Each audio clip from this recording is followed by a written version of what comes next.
Dan malam ini dalam rangka memperingati haul guru besar kita semua, Allahyarham Kiai Haji Jalaluddin Rahmat.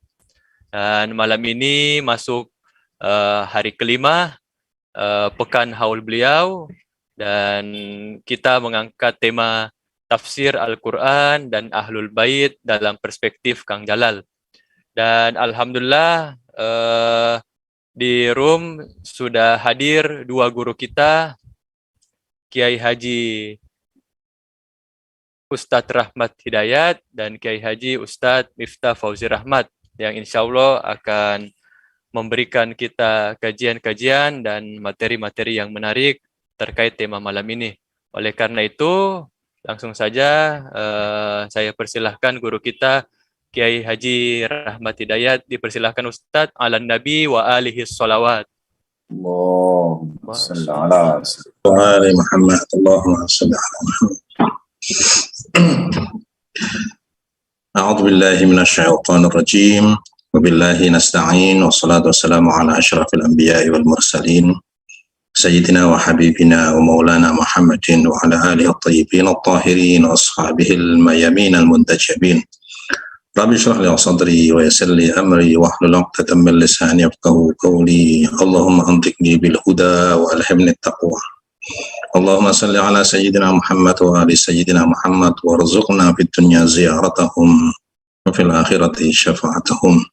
Bismillahirrahmanirrahim. Assalamualaikum warahmatullahi wabarakatuh. Waalaikumsalam. Segenap puji dan syukur senantiasa kita panjatkan kehadirat Allah Subhanahu wa taala atas limpahan nikmat, karunia, hidayah, inayah yang sampai malam hari ini masih tercurah pada kita semua. Tidak lupa salawat dan salam senantiasa kita haturkan kehadiran junjungan kita Nabi Agung Muhammad sallallahu alaihi wasallam beserta segenap ahlul bait, dan salam bagi sahabat-sahabat beliau yang setia. Yang pertama, saya memohon maaf yang sebesar-besarnya. Tempat di mana saya berada sekarang tentunya tidak layak untuk majelis yang mulia ini. Jadi karena kondisi, mohon maaf yang sebesar-besarnya, terutama kepada Kiai Miftah dan keluarga. Malam hari ini saya berada pada tempat yang barangkali tidak tepat sebenarnya untuk menjadi narasumber.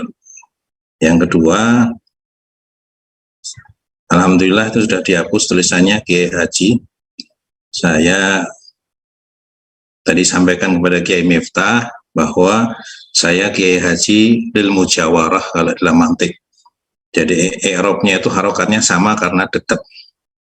Jadi saya jadi ikut jadi haji juga, jadi ikut kiai juga karena ternyata nama saya itu nyaru dengan nama Kiai Haji Miftah. Jadi saya mendapat berkah seperti orang yang dekat dengan penjual minyak wangi, ya dia ikut wangi tanpa harus membeli minyak wangi. Karena memang susah untuk membeli minyak wangi dengan harga yang mahal, dengan keharuman yang seperti itu. Jadi cukup dengan mendapatkan angin yang sampai kepada kita merupakan berkah bagi saya. Yang ketiga, cukup berat sebenarnya untuk menelaah sesuatu yang berhubungan dengan sabda orang soleh. Mengomentari saja saya kira bukan tempat bagi saya untuk melihat apa kata Allahyarham tentang Ahlul Bait. Tapi yang barangkali bisa saya sampaikan pada majelis yang mulia ini, saya berangkat dari, mohon maaf saya awali dengan cerita pribadi saya. Saya berangkat dari saya lahir dan tumbuh pada keluarga yang memegang mazhab yang melarang banyak hal, termasuk ziarah kubur dan lain sebagainya. Tentunya antum tahu mazhab apa. madhab yang sangat identik dengan maslahat organisasi ketimbang maslahat din. Kemudian saya sekolah dari mulai SD sampai SMA itu pada sekolah yang basicnya adalah madhab tersebut. Di situ selama berpuluh tahun kita dibentuk dengan satu tradisi memusyrikkan segala sesuatu yang tidak kita lakukan dengan alasan bid'ah dan lain sebagainya. Lalu beberapa teman dari waktu itu dari satu pondok di Jawa Tengah, beberapa teman mondok di pondok tersebut, nyantri, kemudian pulang dan bercerita mengenai madhab Ahlul Bait. Pada saat itu ayah saya lebih dulu mengikuti Ahlul Bait ketimbang saya. Ayah saya adalah almarhum, Allah yarhamah, saya adalah khatib Jumat, juga imam sholat di masjid dengan mazhab yang tadi saya sebutkan. Dan begitu tahu bahwa beliau baru cenderung kepada Syiah, maka diberhentikanlah beliau. Dan itu cukup membuat saya shock karena waktu itu saya juga belum meyakini itu. Kemudian dengan setengah memaksa, dengan alasan tidak ada biaya untuk sekolah, ayah saya kemudian mengirim saya ke pondok pesantren tersebut. Saat itu shock ketika kita melihat tata cara ibadah yang sangat bertentangan, dan bahkan dalam benak saya itu adalah sekumpulan ritual kemusyrikan, dari mulai tawasul dan lain sebagainya. Bertahap, sedikit demi sedikit kita dapat keterangan dari Pak Ustadz, kemudian kita hidup bersama teman-teman di situ, mulai terbiasa, mulai membahas, mulai mengkaji. Akhirnya kita sedikit bisa memahami apa yang diyakini oleh teman-teman kita. Dalam 2 tahun kemudian saya mendapatkan mungkin hadiah ya, bukan prestasi lah, prestasi singkat, itu hadiah dari Ustadz untuk belajar ke Timur Tengah. Di situ kemudian kita belajar tentang Ahlul Bait, tentang Syiah dan lain sebagainya. Tapi ketika menjelang kepulangan saya, itu ada satu kegelisahan bahwa bagaimana Ahlul Bait ini bisa diterima, bagaimana Syiah ini bisa diterima oleh masyarakat dengan keindonesiaannya, dengan ketimurannya, dengan adat istiadatnya. Bagaimana Syiah ini bisa diterima, formula apa yang bisa kita ramu supaya madhab Syiah ini tampil di negara kita ini sebagai madhab yang friendly, menjadi madhab yang tidak membuat shock seperti yang pernah saya alami. Berbagai macam, ketika kita pulang, tentunya ketika kita pulang dari sekolah di luar negeri, kita pulang biasanya ada suatu semangat membara.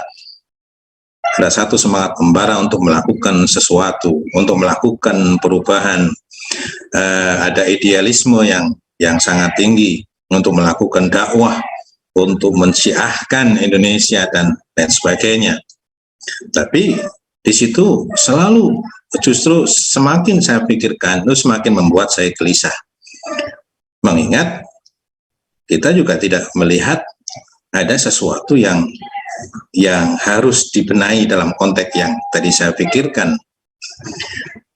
Lalu sebetulnya ketika saya pertama kali berangkat ke Timur Tengah itu, saya sempat bertemu dengan Allahyarham Buya Jalal bersama rombongan yang diundang oleh Majma' Ahlul Bait Internasional. Kita bertemu di Kuala Lumpur karena transit di tempat yang sama. Di situ salah satu penyesalan saya adalah saya tidak mendekati beliau, tidak dan lain sebagainya. Kalau seandainya saat itu saya mendekati beliau, barangkali saya tidak akan mengalami kegalauan di kemudian hari ketika saya hendak pulang ke negara kita. beberapa tahun kemudian, saya lupa berapa tahun kemudian, Kiai Miftah itu keluarga Allahyarham tinggal di Qum. Nah, di situ kita sempat berkunjung ke rumah beliau dengan Ustaz Sotik Mahmudi pada waktu itu, ketemu juga dengan Kiai Miftah. Alhamdulillah, berkah yang luar biasa buat saya. Dan Allahyarham membuat pengisian di Madrasah Syahidain. Di Madrasah Ujatiyah ada ruangan namanya Madrasah Syahidain, di mana beliau membuat pengisian di situ. Waktu itu tentang apakah bunga bank itu riba atau bukan. Dari situ saya tidak begitu fokus pada masalah bunga bank itu riba atau bukan, tapi saya hanya melihat bahwasanya sepertinya Ustaz Jalal ini adalah orang yang mampu membuat formula bagaimana Syiah ini bisa berkembang di Indonesia secara, dalam tanda kutip, secara friendly. Orang ketika melihat itu ya akan merasa nyaman, dia akan merasa dan lain sebagainya. Meskipun saya kira perlu perjuangan yang besar mengingat adanya fa'iliyah dari luar yang berusaha tentunya untuk menggagalkan hal-hal yang mulia seperti ini. Nah, di situ kemudian saya mulai membaca buku-buku beliau, dan buku yang paling berkesan, tentunya semuanya berkesan bagi saya, yang paling berkesan dalam hidup saya, yang merubah hidup saya adalah Meraih Kebahagiaan. Mohon maaf kalau judulnya saya salah, Meraih Kebahagiaan. Di situ ketika kita membaca, saya secara pribadi membaca, saya melihat bahwasanya kenapa kebahagiaan ini tidak saya raih sejak dulu. Saya sibukkan diri dengan belajar, saya sibukkan diri dengan belajar ilmu alat, belajar bermacam-macam, tapi ada satu hal yang kita lupa, bahwasanya ilmu alat dipelajari untuk kita membuat perubahan menjadi lebih baik pada setiap yang kita datangi, pada setiap tempat yang kita datangi, pada setiap orang yang kita datangi, mampu menciptakan transformasi diri sebagaimana yang dilakukan oleh Allahyarham. Dari situ kemudian saya berpikir bahwasanya inilah ajaran Ahlul Bait alaihimus salatu wassalam. Dari situ kemudian saya mulai membaca buku-buku Allahyarham, meskipun ada beberapa yang belum tuntas, tapi saya yakin seyakin-yakinnya bahwasanya kehadiran beliau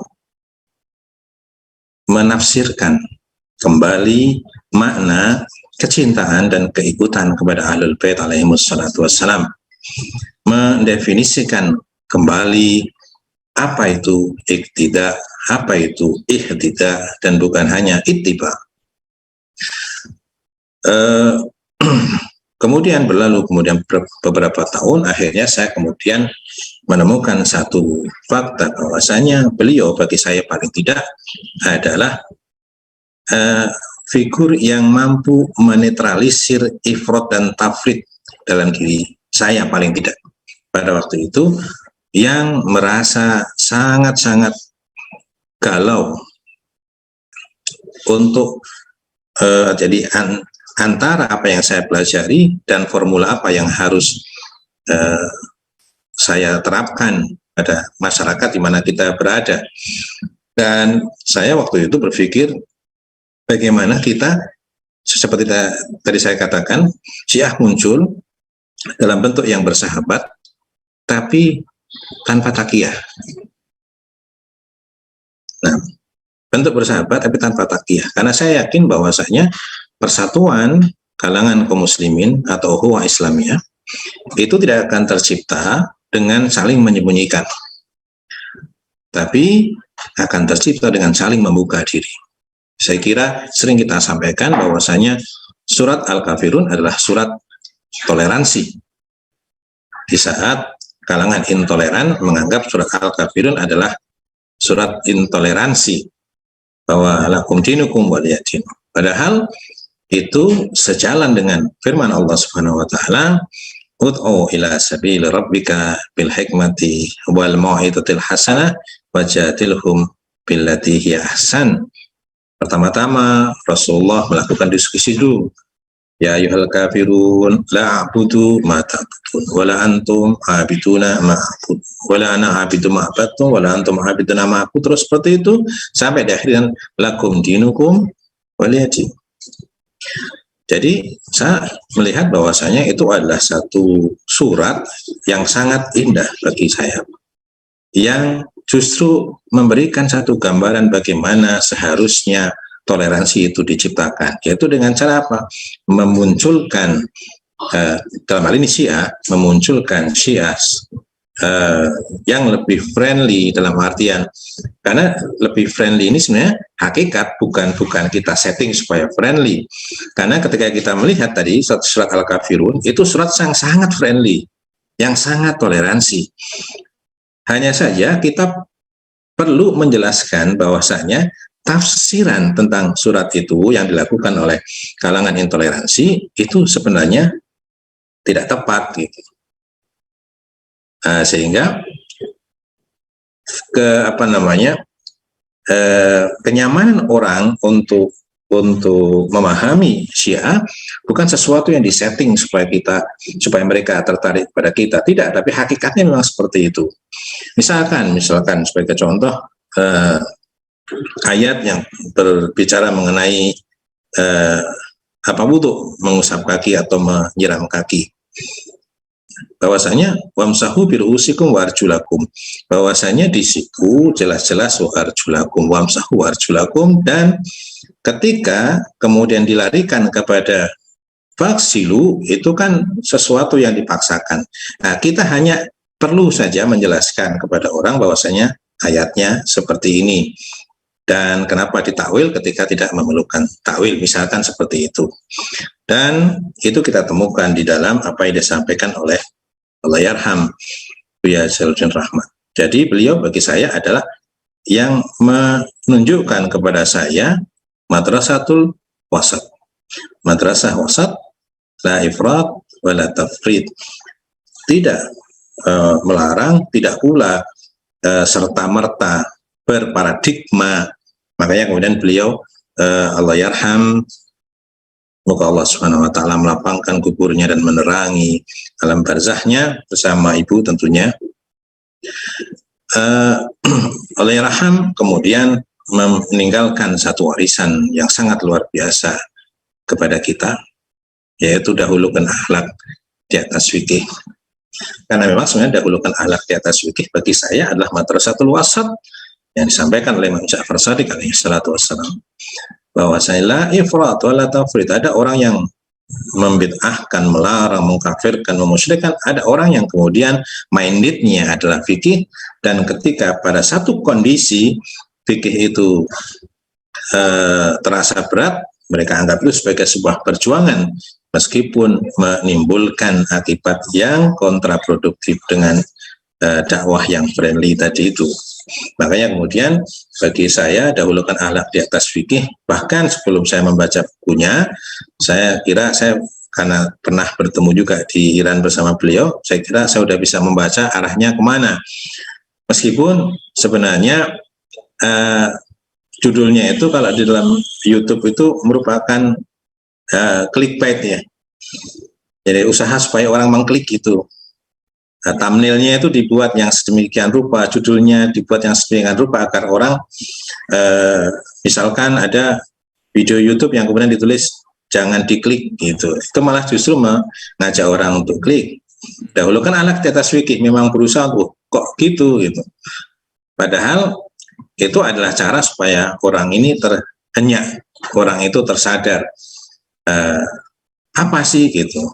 Maka ketika kita baca ternyata kita juga melihat apa yang menjadi formula yang kita cari selama ini ada di situ.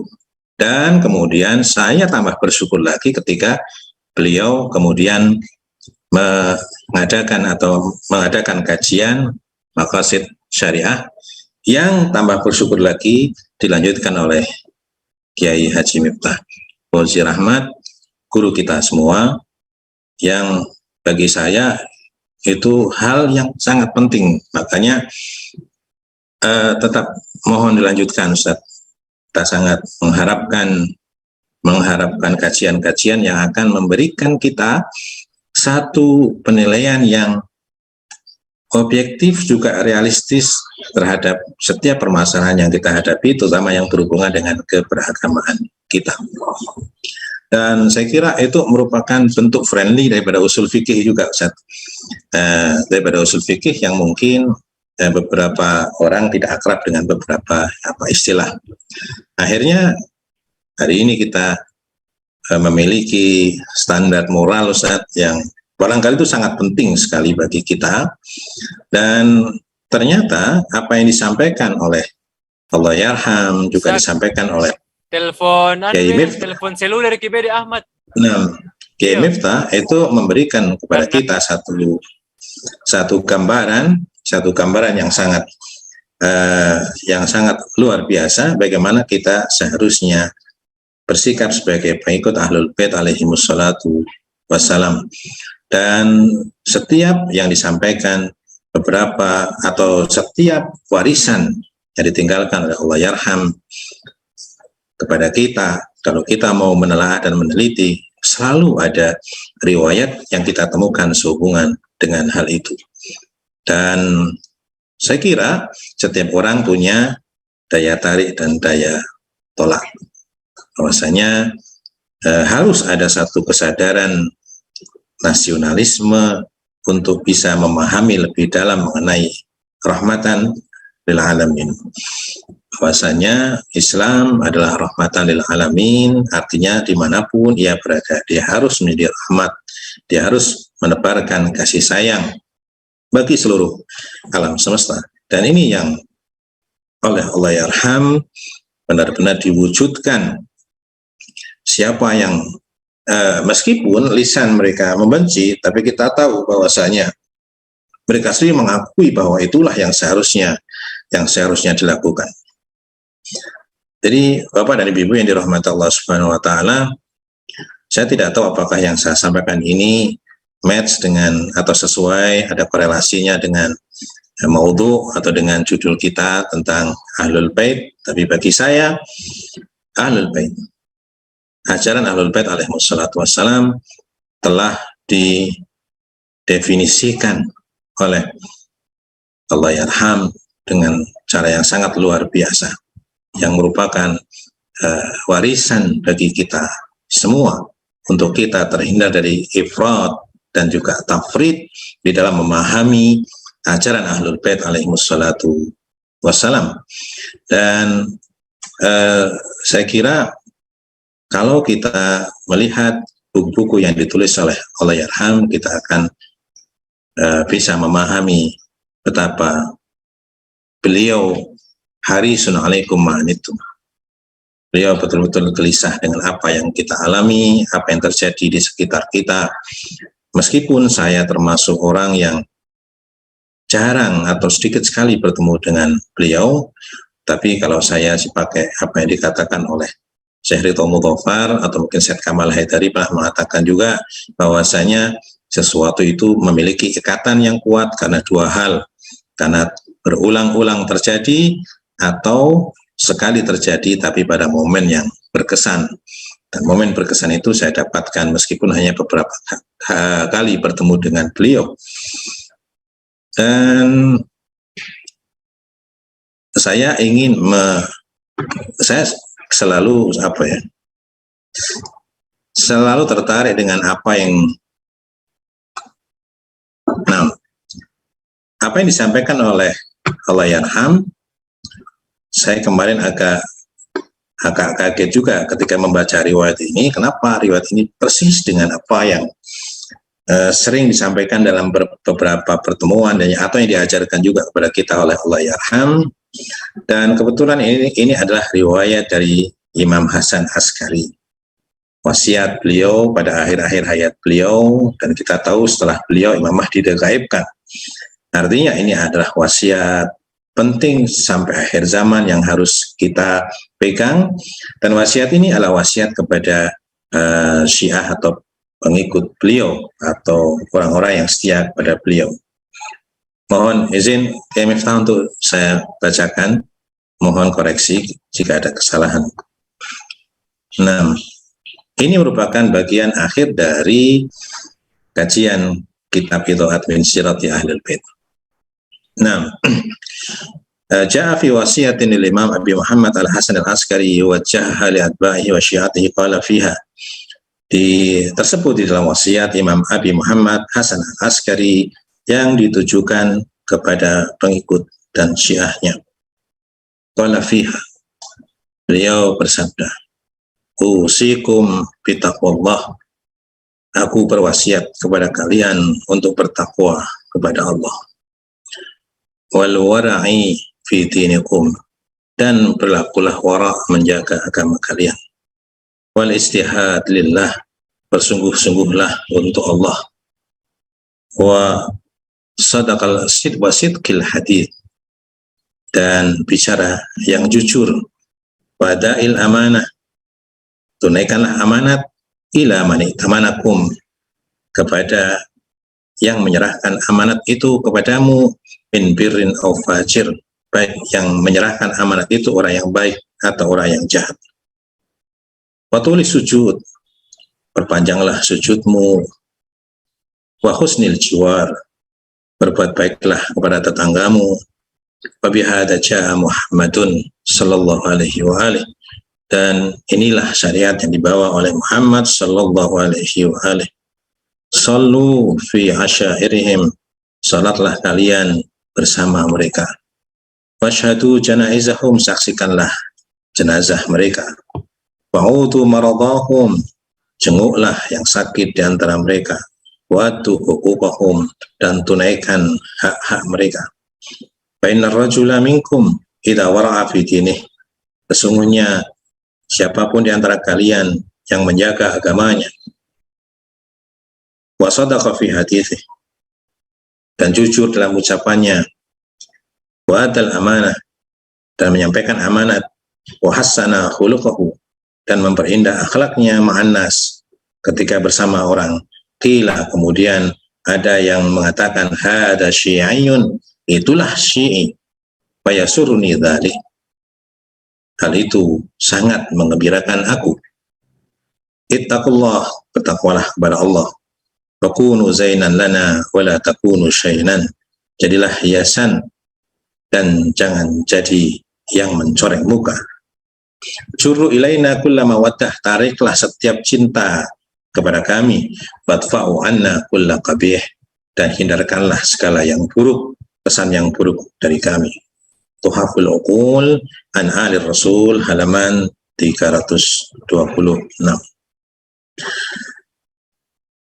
Jadi Bapak dan Ibu yang dirahmati Allah Subhanahu wa taala, kita melihat bahwa semua yang disebutkan oleh Imam Hasan Askari adalah apa yang diajarkan oleh Allah Yarham Buya Jalaluddin Rahmat, yang hari-hari ini kita memperingati kepergian yang sangat menyakitkan, kehilangan yang sangat besar bagi kita semua. Satu lubang yang tidak mungkin ditambal dengan apapun, yang kita memiliki tanggung jawab yang berat untuk melanjutkan. Dan marilah kita bersama-sama saling bahu-membahu untuk mewujudkan cita-cita besar beliau, yaitu menciptakan satu image rahmah bagi semua orang terhadap mazhab Ahlul Bait alaihimussalatu wassalam. Mudah-mudahan dengan majelis ini Allah Subhanahu wa taala berkenan melapangkan kubur Allah Yarham Buya Jalal dan Ibu, menerangi dengan sinarnya yang paling terang, menemani mereka berdua dengan menghadirkan para aulianya, para malaikat rahmahnya, dan mudah-mudahan kita yang masih diberi kesempatan oleh Allah Subhanahu wa taala mampu melaksanakan amanat yang teramat besar ini untuk melanjutkan perjuangan beliau. Perjuangan tentunya masih panjang, perjuangan masih memerlukan banyak pengorbanan. Mudah-mudahan kita selalu siap untuk berkhidmat dalam melaksanakan warisan dan amanat Allahyarham ini. Itu saja barangkali yang bisa saya sampaikan dari tempat yang seperti ini. Mudah-mudahan Allah Subhanahu wa taala mengampuni dosa-dosa kami, dan mudah-mudahan Allah Subhanahu wa taala mengumpulkan kita sebagaimana kita dikumpulkan di dunia bersama Allahyarham dan juga Bunda Ais Kartini. Mudah-mudahan di akhirat kita juga dikumpulkan bersama mereka berdua di sekeliling haud Rasulullah sallallahu alaihi wasallam. Alhamdulillahirabbil alamin. Astagfirullahaladzim. Wassalamualaikum warahmatullahi wabarakatuh. Waalaikumsalam warahmatullahi wabarakatuh.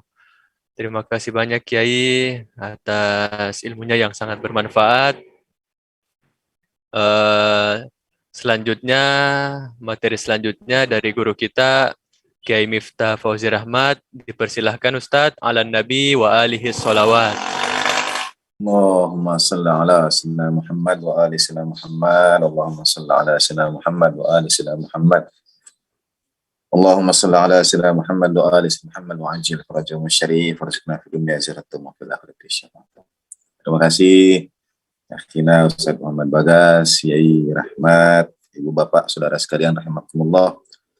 Bismillahirrahmanirrahim. Alhamdulillah rabbil alamin wa bihi nasta'in ala umuri dunya waddin wa sallallahu ala sayyidina Muhammadin wa alihi tahirin. Assalamualaikum ayuhan nabiyyu wa rahmatullahi wabarakatuh. Assalamualaikum wa ala ibadillahi sholihin. Assalamualaikum warahmatullahi wabarakatuh. Asyhadu an la ilaha illallah wahdahu la syarikalah wa asyhadu anna sayyidina Muhammadan abduhu wa rasuluh la nabiyya ba'da. Allahumma shalli ala sayyidina Muhammad wa ali sayyidina Muhammad kama shallaita ala sayyidina Ibrahim wa ala ali sayyidina Rabbil alamin innaka Hamidum Majid. Saudara sekalian rahimakumullah, kajian malam hari ini dalam rangka Pekan Haul pertama Allahyarham dua ayahanda tercinta dan ibunda itu diselenggarakan oleh LPII, satu lembaga yang Allahyarham dirikan di penghujung tahun 80-an, dan kegiatannya berlangsung insya Allah sampai sekarang ini. Di LPII itu bertemu beragam pendapat dan mazhab pemikiran.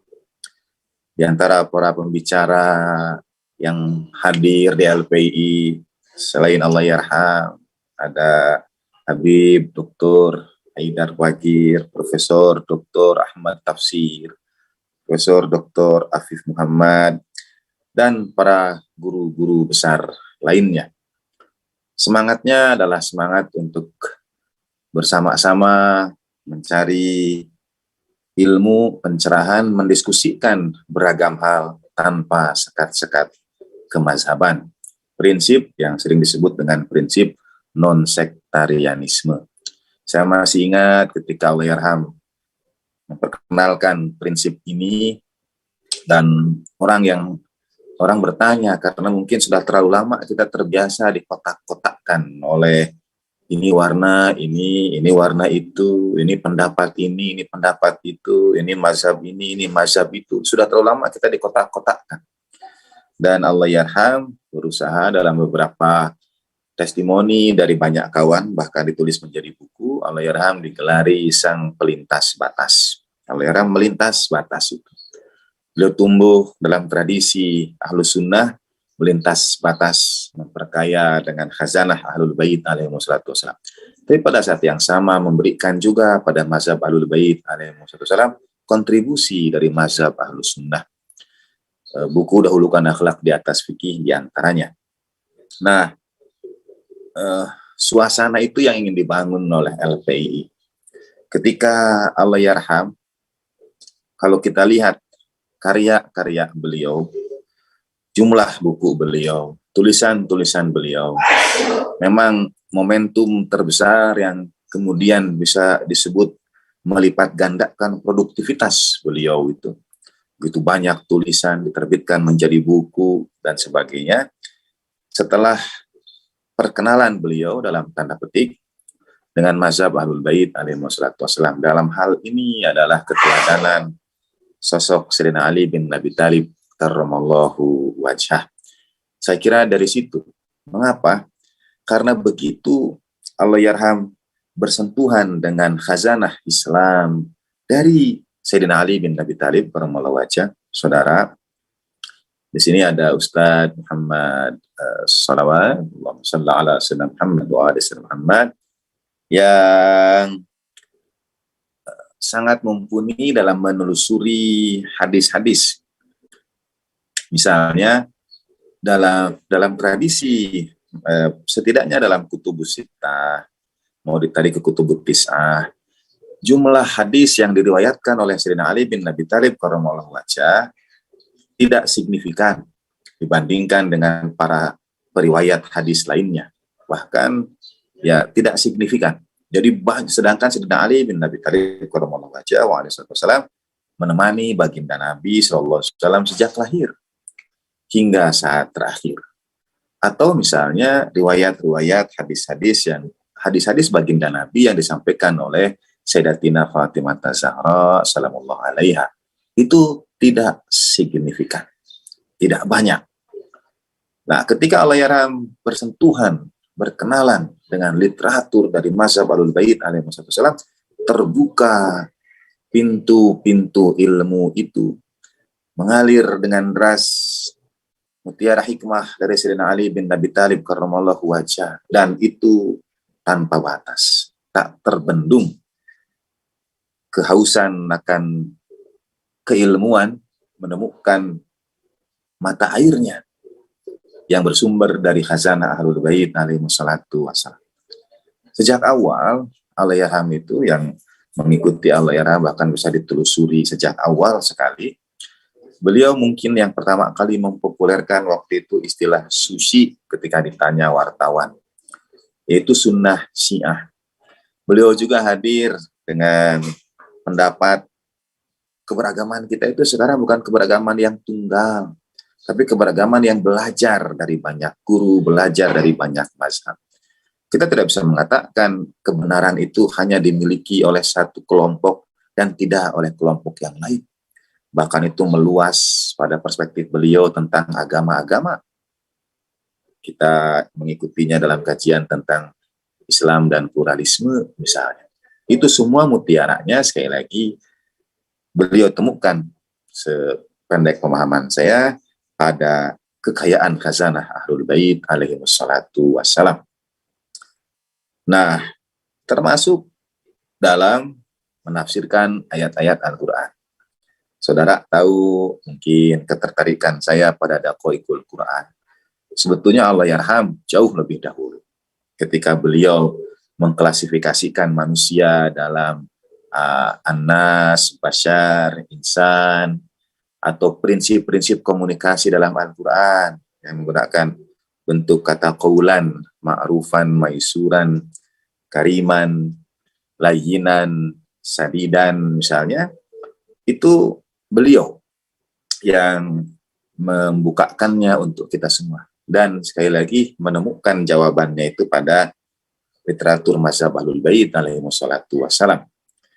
Misalnya kadang ada ayat-ayat yang seakan-akan terkesan berhadap-hadapan satu dengan yang lainnya.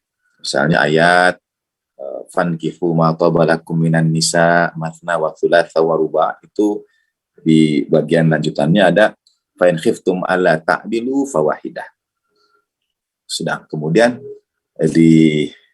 masih pada surat yang sama ada ayat Al-Quran walan tastati'u an ta'dilu bainan nisa'i walau harastum. Kedua-duanya ini seakan-akan dihadap-hadapkan. Yang satu mengatakan boleh asal adil. Ayat yang lain mengatakan kalian tidak akan pernah bisa adil. Dan itu ditemukan jalan tengahnya yang disampaikan oleh Yai Rahmat tadi dari hadis-hadis mazhab Ahlul Bait alaihi wassalatu wassalam. Saya akan lebih menyingkat pembicaraan agar kita dapat berinteraksi, karena pendengar hadirin, saya sudah mempersiapkan materi untuk malam hari ini dan saya sudah dapat menduganya, Yai Rahmat, karena di HP saya ini ini rujukan hadis yang sama dengan yang beliau bacakan. Masya Allah. Imam Hasan. Itu Masya kita belum Allah. bacakan tadi, saya sudah senyum. Materi saya sudah beliau sampaikan ini. Wali. Masya Allah. Wali beliau. Ya, wali. Ya. Wasiat dari Imam Hasan Al-Askari alaihi salatu wassalam. Hari ini kita memperingati juga Imam Jawad alaihi salatu wassalam. Nah, di antara kalimat awal yang sejak awal Allah yarham sampaikan, dan bagi kita semua yang mengikuti sejak awal itu, bagi yang mengikuti kemudian mengenal setelahnya juga sangat familiar.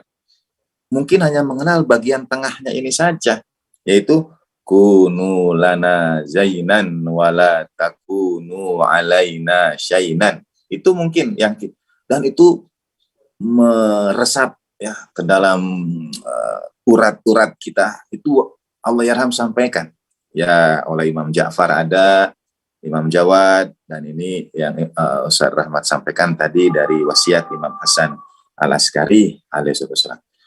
Itu sebetulnya sudah menjadi ya golden rule, aturan emas. Jadilah kalian yang menghias kami, jangan yang mendatangkan cela atau nista atas kami. Jadilah orang yang berkhidmat begitu rupa. Allahyarham paling sering itu mengibaratkan ke ahlul baitan seseorang itu dengan akhlak, dengan kontribusi, khidmat di tengah-tengah masyarakat. Beliau kita tahu mengedepankan itu. Bahkan ketika membahas keimanan, kekufuran dalam Al-Quran pun, bagi beliau kekafiran itu label moral, bukan label akidah. Seseorang itu dihitung dari perkhidmatannya. Itulah Syi'i. Kalau ada orang berakhlak begitu rupa, sehingga ya, hadza min syi'ati Ja'far. Ini dari pengikutnya Imam Ja'far. Dalam riwayat dari Imam Hasan Askari alaihissalam ini orang Syi'i itu, dan dia berbuat baik, itu akan membahagiakanku, kata Imam Hasan Askari. Memang berat menisbatkan diri pada kecintaan Ahlul Bait alaihi wassalam, sehingga sempat untuk menyemangati, untuk memotivasi ketika mungkin misalnya ada yang turun semangat belajar gitu ya. Itu di antara semangat, di antara trik menyemangatinya adalah supaya tidak sampai nanti dikatakan hadza min syi'ati Ja'far gitu. Gitu ya. Nah, itu karena kemuliaan, kehormatan yang disebutkan kepada al-ma'sumin alaihi wassalatu wassalam berat memang. Nanti kalau kita ada sedikit saja hadza min syi'ati Ja'far. Nah, itu yang diamanatkan oleh Allahyarham kepada kita semua. Kunu lana zainan wala takunu alaina syai'an. Ini Yai tadi saya sudah sampaikan, sebenarnya yang ingin saya bahas itu hadis Imam Hasan Askari yang tadi Yai sampaikan. Sudah saya siapkan. Beliau sudah menjelaskan, tugas saya lebih ringan. Masya Allah. Masya Allah. Apa Ustaz? Nah, kalau tadi disebut wali, la ya'riful wali ilal wali. Yang menyebut wali tadi Ustaz Muhammad Bagas. Iya, berarti dia lebih wali. Boleh di-replay di YouTube-nya. Ya. Nah, dan ada satu bagian lagi yang Allahyarham jaga betul, yaitu yang tadi lanjutan dari hadis itu, jurru ilaina kullal mawaddah, tarik setiap kecintaan orang itu pada kami. Ini yang berat, karena yang harus disampaikan itu adalah cinta. Kita harus menarik orang pada kecintaan Ahlul Bait alaihi wasallam dengan jalan yang juga penuh cinta.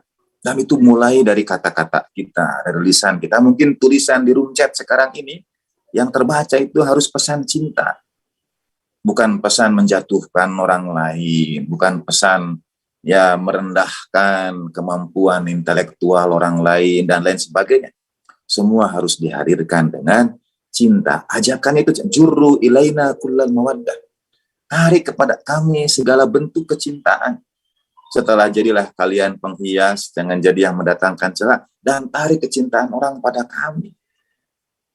Tidak mungkin kita dapat menarik kecintaan itu kalau tidak, satu, kita membuka diri.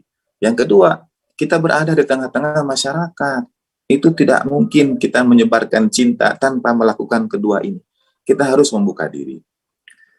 Ketika Allah Yarham itu hadir pada diskusi, mohon maaf kalau saya mengulang, dulu pernah ada di ANTV, diskusi Sunnah Syiah disiarkan secara nasional. Mungkin pertama dan satu-satunya barangkali. Dan tayangannya juga bisa, kalau ada yang hafal di YouTube mungkin bisa di-share linknya. Waktu itu saya ikut di Jakarta, pulang saya mengantar beliau. Beliau itu menyampaikan begini, ini proklamasi, gitu ya. Ini proklamasi dalam artian menyampaikan tentang mazhab Ahlul Bait alaihi wasallam di TV nasional, gitu. Lalu kami berbincang, saya dan Ulaiharam berbincang tentang prinsip kita itu tetap ukhuwah, bahwa beliau sekarang menyampaikan pendapat mazhab Ahlul Bait alaihi wasallam. Sekiranya beliau diminta untuk menyampaikan pendapat Ahlus Sunnah, beliau akan menyampaikannya sebagaimana Ahlus Sunnah meyakininya. Itu jalan tengah tadi itu.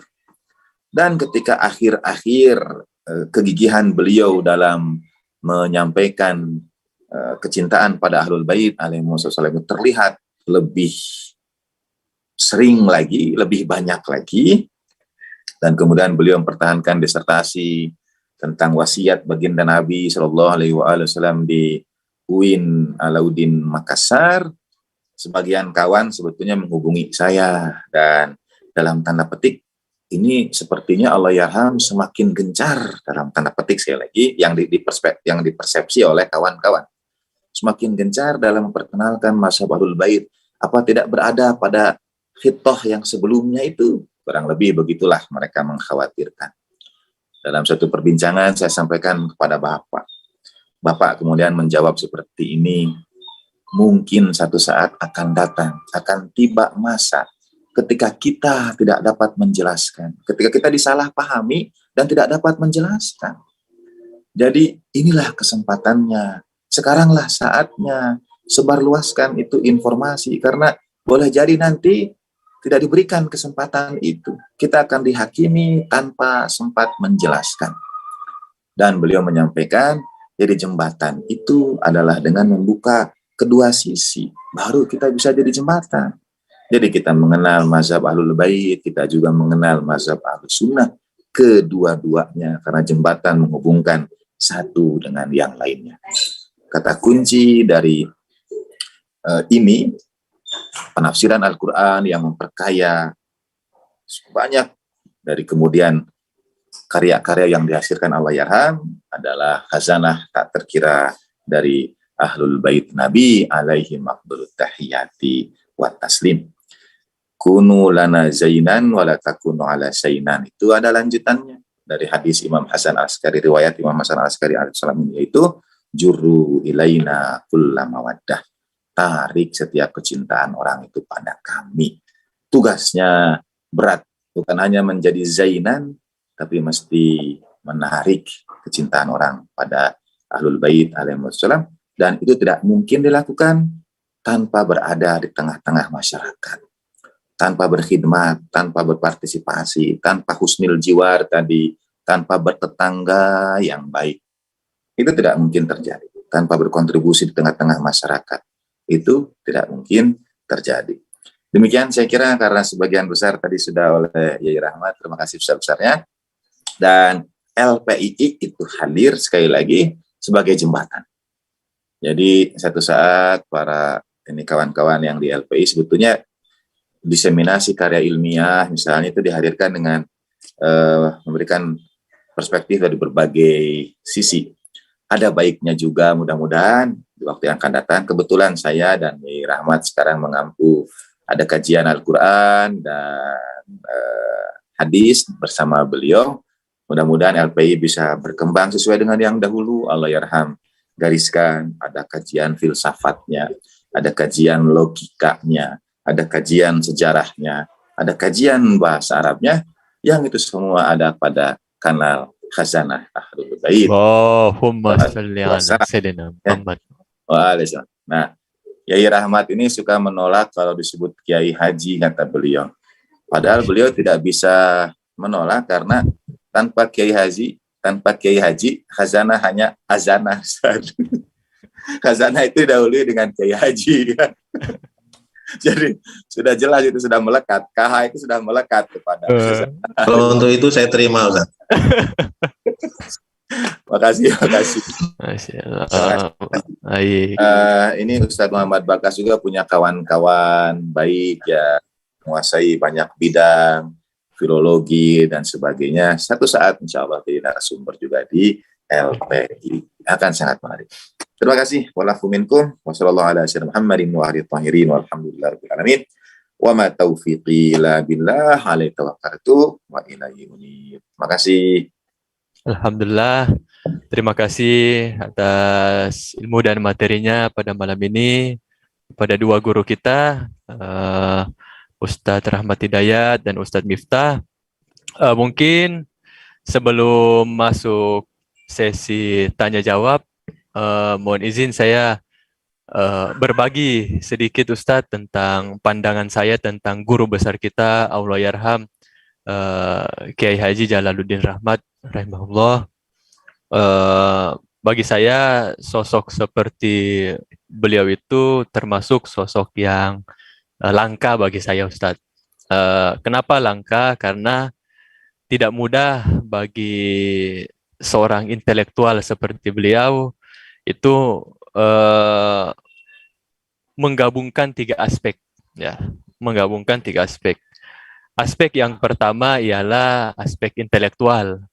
Dan pada saat yang sama, beliau juga mengajarkan bahwa walaupun sebanyak apapun buku yang kita baca, atau tanda petik sepuas apapun kita dari segi intelektual, tapi pada saat yang sama jangan juga kering dari sisi spiritual. Nah, beliau adalah sosok yang menggabungkan antara aspek intelektual dan aspek spiritual. Itu aspek yang kedua.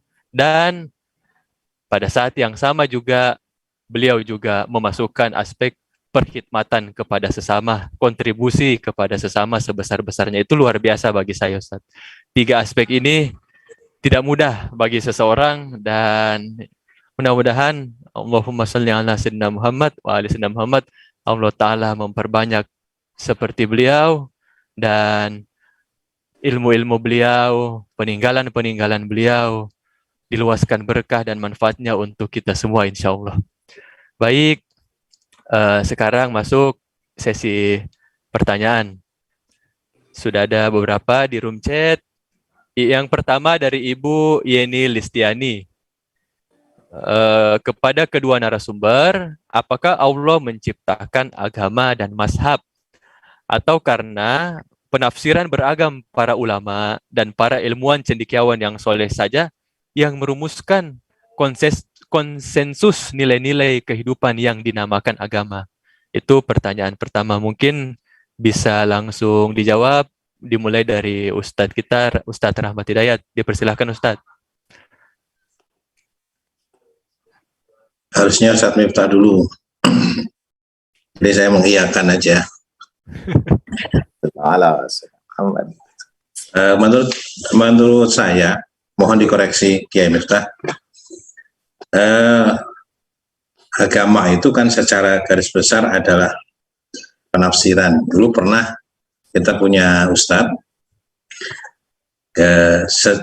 pernah menyampaikan pada kita dalam satu obrolan santai gitu di luar kelas, bahwasanya secara mantik, secara logika itu tidak ada satupun hadis yang diyakini sebagai hadis sahih mutlak. Artinya meskipun perawinya itu adalah perawi yang thiqah, tapi perawi ini pada waktu yang sama juga tidak maksum. Jadi sebenarnya lebih kepada satu, Allah Subhanahu wa Ta'ala memberikan kesempatan kepada kita untuk menjadikan kotak itu sebagai hujah, meskipun kotak itu bukan kotak mutlak. Keyakinan itu sebagai hujah bagi kita di hadapan Allah Subhanahu wa Ta'ala. Jadi ini barangkali harus jadi mukadimah bahwasanya yang kita yakini hari ini itu adalah satu hasil penggalian para ulama, orang-orang saleh dari apa yang diturunkan oleh Allah Subhanahu wa taala di dalam Al-Qur'an, apa yang mereka gali dari riwayat Rasulullah dan juga a'immah. Jadi kalau saya ditanya sebenarnya kalau konsensus sebenarnya enggak juga. Kalau bagi saya itu merupakan hasil penggalian. Karena itu juga terjadi perdebatan pada setiap zaman, pada setiap masa itu ada perdebatan tentang sesuatu yang barangkali pada masa sebelumnya sudah disepakati sebagai sesuatu yang benar. Makanya dari situlah kemudian adalah sangat naif ketika kemudian kita merasa kita yang paling benar. Kemudian menyalahkan orang lain, merasa superior, merasa memiliki hak untuk mengklaim kebenaran mutlak. Nah, itu adalah sesuatu yang sangat naif karena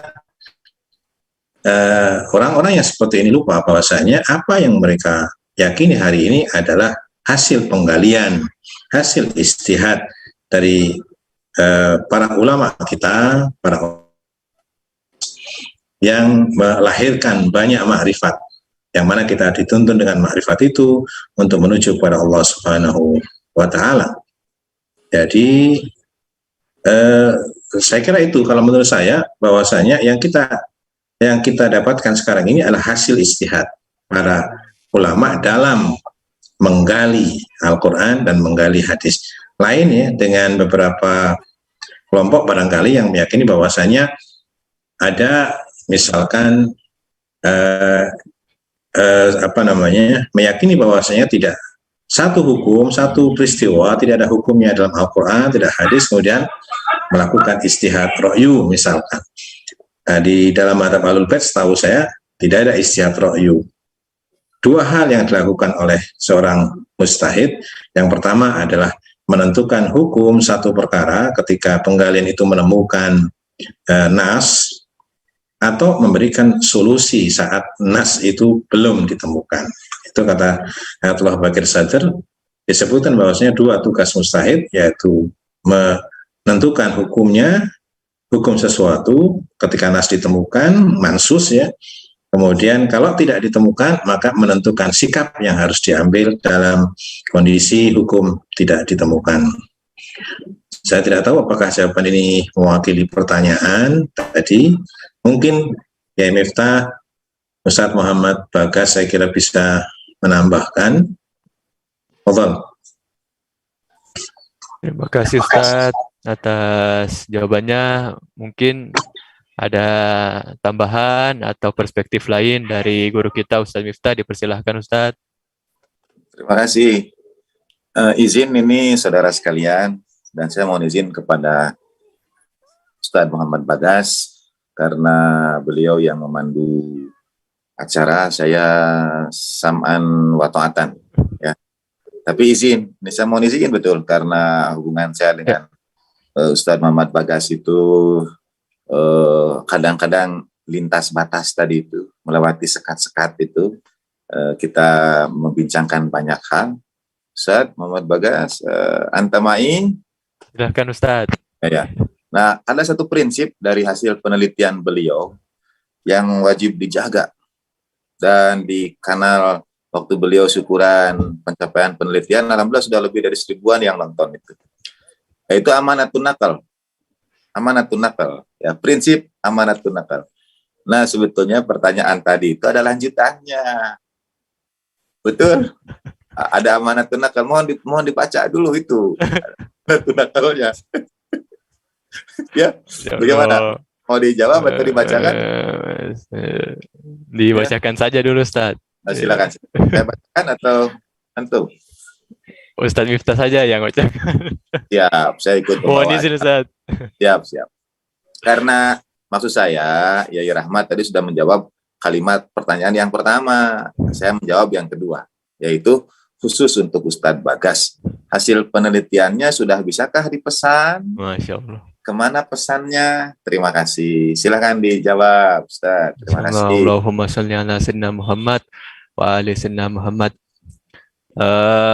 Insya Allah akan ditambah lagi, ada beberapa data yang ditambah, dan sebenarnya tema penelitian saya tentang tahrif. Jadi ada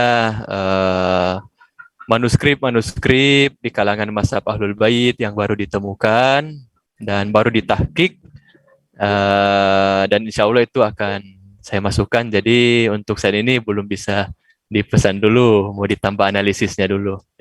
Allahumma shalli ala sayyidina. Terima kasih. Saya lanjut ke yang selanjutnya saja, Ustaz Muhammad Bagas. Ya. Yang pertama tadi saya sepenuhnya ikut Yai Rahmat. Baik, terima kasih Ustadz. Ini ada pertanyaan kedua dari Pak Dedi. Selama berkiprah di pergerakan Ahlul Bait alaihi wassalatu wassalam, saya dapati mainstream umat Islam maksudnya masih terbelenggu kecenderungan individual. Syi'inya hanya sebatas syariah ritual, belum masuk pada ranah ruh, jiwa, dan mindset. Bagaimana solusinya Ustadz? Dipersilahkan Ustadz. Terima kasih. Pertama, Allahyarham mengajarkan kepada kita dalam buku Rekayasa Sosial ya, sikap untuk tidak menggeneralisir, sikap untuk tidak mengumumkan segala sesuatu. Mungkin ada 2, 3, 4, 5, 6, 7, 8, 9, bahkan 10 kasus kita temukan demikian, tetapi belum tentu itu seluruhnya demikian. Begitu, itu saya kira yang pertama. Diperlukan penelitian lebih jauh tentang itu. Bahkan menyebut untuk mengatakan pengikut Ahlul Bait demikian, kita bahkan tidak tahu siapa saja pengikut Ahlul Bait itu misalnya. Yang kedua, belum masuk pada bagian ruh dan sebagainya, ya mohon dibantu. Itu juga bagian ranah saya kira yang tidak sangat kompleks, sangat menyeluruh begitu. Jadi mohon dibantu saran-saran dan sebagainya. Karena ruh itu perjalanan tanpa batas. Dimensi ruhiyah itu, dimensi ruhaniyah itu tidak ada ujungnya. Itu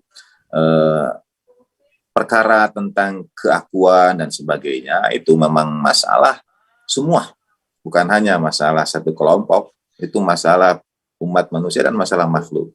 Ananiyah, ya.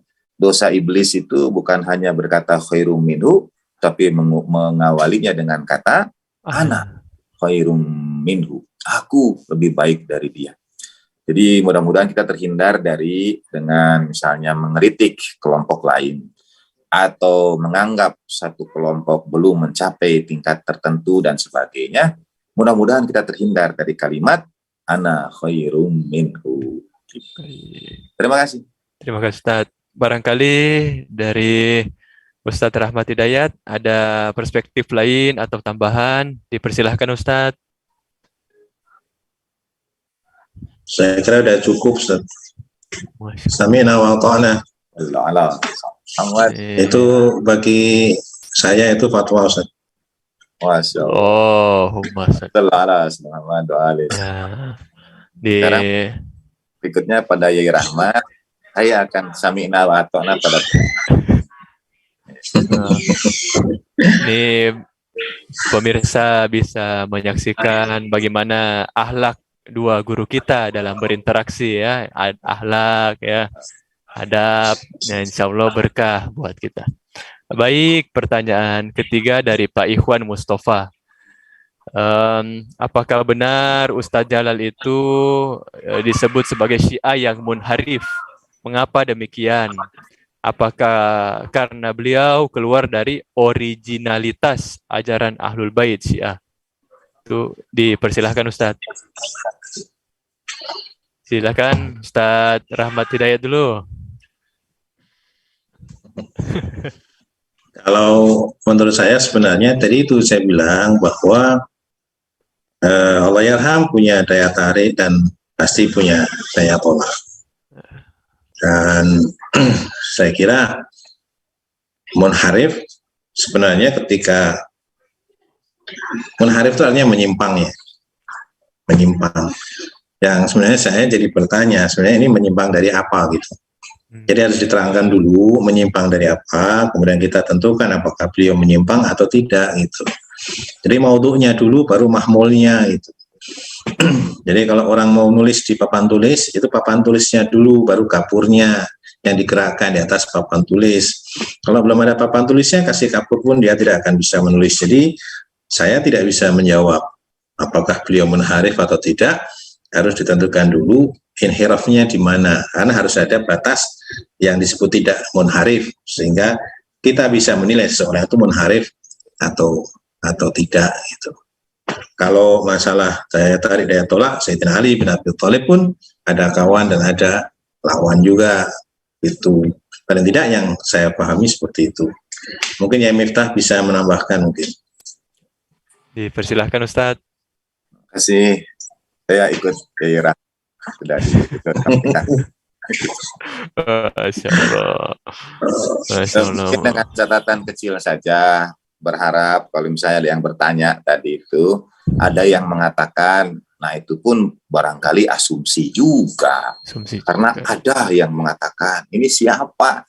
Nanti kita berusaha mencari tahu, menjelaskan, ternyata ada ini sebetulnya keadamihi. Jadi adanya itu sebetulnya tiada, karena tidak disebutkan siapa, ya. Kalau di medsos mungkin akun-akun anonim barangkali. Gitu. Jadi siapa ada itu di mana, apa, siapa, gitu. Itu barangkali. Ya, terima kasih Ustadz. Baik, kita masuk pertanyaan keempat. Izin bertanya Yai, apakah Yai mengetahui apakah ada tafsir modern baik dari kalangan ulama mazhab Ahlul Bait ataupun di luar mazhab Ahlul Bait yang memanfaatkan temuan-temuan sains modern seperti yang terungkap dalam konferensi tentang mukjizat Al-Quran yang diadakan di Jakarta dulu. Dipersilahkan dimulai dari guru kita Ustadz Miftah Fauzir Rahmat. Makasih. Untuk menjawab itu mungkin saya paling tidak misalnya bisa membaca buku Dr. Mehdi Gulsani, buku lama memang, bukan buku baru ya. Ada Modern Science and Religion, Dr. Mehdi Gulsani, atau Filsafat Sains menurut Al-Quran, gitu ya. Nah, Dr. Mehdi Gulsani ini dikenal beliau ya ilmuwan, doktor, tapi dikenal sebagai orang yang berharap agar kita tidak latah dalam tanda petik menghubungkan setiap temuan baru, lalu kita mencari, oh ini ternyata Al-Quran sudah menyampaikan ini 1400 tahun yang lalu.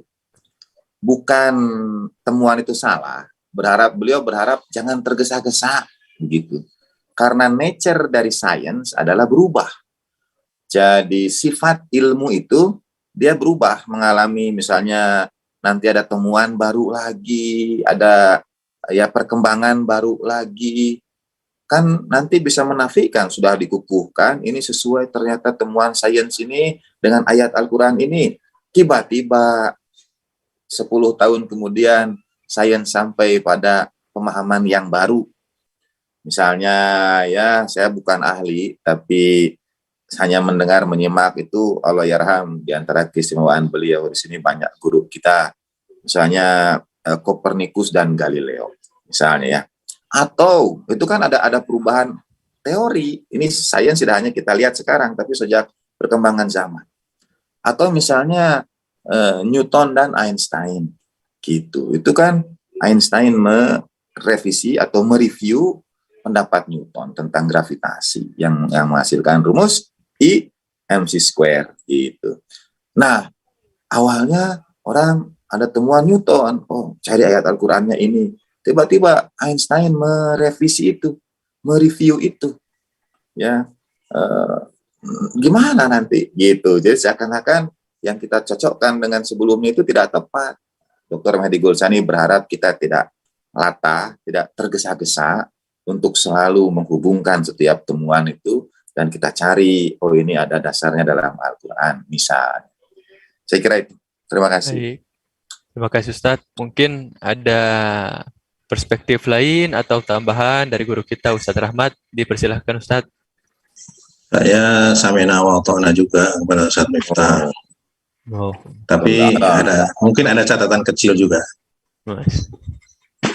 yaitu yang disampaikan oleh Syekh Jawad Mughniyah ketika apakah Al-Quran itu adalah kitab sains. Syekh Jawad Mughniyah mengatakan bahwa Al-Quran lebih tinggi daripada itu. Dan yang berbahaya adalah ketika kita menisbahkan sains itu bahwa itu yang disebut di dalam Al-Quran. Sehingga Al-Quran berubah menjadi kitab tafsir bagi sains. Padahal Al-Quran adalah kitabul hidayah, kitab petunjuk. Jadi saya kira saya sepakat sekali dengan yang tadi disampaikan oleh Kiai Miftah bahwa yang kita khawatirkan juga adalah Quran ini menjadi dijadikan sebagai interpretator bagi teknologi atau sains, sehingga jadinya sudah bukan samawi lagi gitu. Jadi terbalik gitu. Jadi Al-Quran adalah hudan lil muttaqin, dan kalau sains itu dalam konteks hikmah, silahkan. Tapi ketika konteksnya adalah yang terjadi pada perkembangan sains adalah sama dengan yang dimaksud dalam Al-Quran, saya kira itu harus diwaspadai. Saya kira itu saja. Mohon maaf. Baik. Alhamdulillah, terima kasih jawabannya Ustadz. Sepertinya tidak ada lagi pertanyaan. Sekarang masuk sesi closing. Barangkali berkenan satu di antara guru kita memimpin ziarah dan doa pada malam ini. Dipersilahkan, barangkali Ustadz Rahmat Hidayat. Silakan Ustadz Miftah, Ustadz Miftah, saya tidak ada persiapan dalam posisi yang tidak seharusnya nih sebenarnya. Ustadz Miftah. Silakan Ustadz. Masya Allah, ini saya tadi sebetulnya memberanikan diri camp supaya doa oleh Yai Rahmat. Gitu. Ustadz. Ustadz. Ustadz. Ya, terima kasih. Ini terakhir mohon izin Ustadz, mohon izin dimaafkan kalau saya karena dengan akhina Ustadz Muhammad Bagas ini sudah itu tadi lintas batas, jadi saya mengikuti kajian malam ini dengan juga melihat room chat. Ini ada yang usul supaya Ustadz Muhammad Bagas juga insya Allah segera ada kanal YouTube sendiri, begitu katanya. Amin. Karena di antara yang diharapkan oleh LPI, mudah-mudahan saya demikian dari Allah ya Rahman, adalah hadirnya insya Allah para pelanjut apa yang sudah beliau rintis, ya Ustaz Muhammad Babulum, Yai Rahmat, insya Allah Ustaz Muhammad Bagus. Mohon doa dari saudara sekalian. Bismillahirrahmanirrahim. Innallaha wa malaikatahu yusholluna 'alan nabiyyi ya ayyuhalladzina amanu shallu 'alaihi wa sallimu taslima. Allahumma salli ala sayyidina Muhammad wa ali sayyidina Muhammad. Allahumma salli ala sayyidina Muhammad wa ali sayyidina Muhammad. Allahumma salli ala sayyidina Muhammad wa ali sayyidina Muhammad wa ajil farajahum syarif warzuqna fid dunya ziyaratahum wa fil akhirati syafa'atahum. Allahumma salli ala sayyidina Muhammad wa ali sayyidina Muhammad. Allahumma kun li waliyikal hujjati bin Hasan. Salawatuka alaihi wa ala abai fi hadhihi sa'ah wa fi kulli sa'ah waliyan wa hafidha wa qa'idan wa nasira wa dalilan wa aina hatta tuskinahu ardaka taw'a wa tumatti'ahu fiha tawilan birahmatika ya arhamar rahimin. Wa sallallahu ala Muhammadin wa alihi adini wa kulli niyatin salihah ziyadatan fi safin nabiyil mustafa rasulillah sallallahu alaihi wasallam ali baiti tayyibin at-tahirin la siyama baqiyatillahi fil ardi arwahuna wa arwahul alamin li turabi maqamin fil awasitna Fatimah az-Zahra wa latina Khadijah al-Kubra wa jami' ahli baitin nubuwah wa ma'dinati salam anbiya illahi wa rusulihi wa malaikatihi wa sidqin wa syuhada'i wa salihin wa hasuna ulaika rafiqa khususan fi hadhihi as-sa'ah fi hadhihi al-munasabah ila ruh. Kita hadiahkan juga untuk Imam Al-Ma'sumin, khusus Imam Jawad, alaihi salatu wassalam, dan mohon berkenan untuk menyertakan almarhumin kita semua, khusus Allah yarham Kiai Haji Jalaluddin Rahmat, Ibunda. Mari kita sertakan almarhumin kita semua bibarakatu ummil kitab. Al-Fatihah. A'udzu billahi minasyaitonir rajim. Bismillahirrahmanirrahim. Alhamdulillahi rabbil alamin arrahmanir rahim. Maliki yaumiddin. Iyyaka na'budu wa iyyaka nasta'in. Ihdinas siratal mustaqim. Siratal ladzina an'amta 'alaihim ghairil maghdubi 'alaihim waladdallin. Wassallallahu ala sayyidina Muhammadin wa alihi tahirin walhamdulillahi rabbil alamin. Terima kasih Ustaz, terima kasih semua. Terima kasih Ustadz. Halo, sahlan. Ustadz Miftah dan Ustadz Rahmat Hidayat, terima kasih banyak atas penyampaian materinya malam ini. Mudah-mudahan diluaskan berkah dan manfaatnya untuk kita semua, dan Allah Ta'ala memperbanyak yang seperti guru besar kita, Kiai Haji almarhum Jalaluddin Rahmat, dan Allah Ta'ala juga luaskan berkah dan manfaatnya peninggalan-peninggalan beliau, karya-karya beliau, materi-materi yang telah beliau sampaikan untuk kita semua. Alhamdulillah. Baik, dengan demikian berakhir kajian malam ini, dan setelah ini kita akan mendengarkan nasyid yang telah dipersiapkan oleh tim. Mohon maaf sebesar-besarnya bila ada kekeliruan, kesalahan, mohon dimaafkan. Wassallallahu ala sayyidina Muhammad wa alihi tahirin. Walhamdulillahi rabbil alamin. Wa ma taufiqi illa billah, alaihi tawakkaltu wa ilaihi unib. Wassalamualaikum warahmatullahi wabarakatuh. Assalamualaikum. Waalaikumsalam.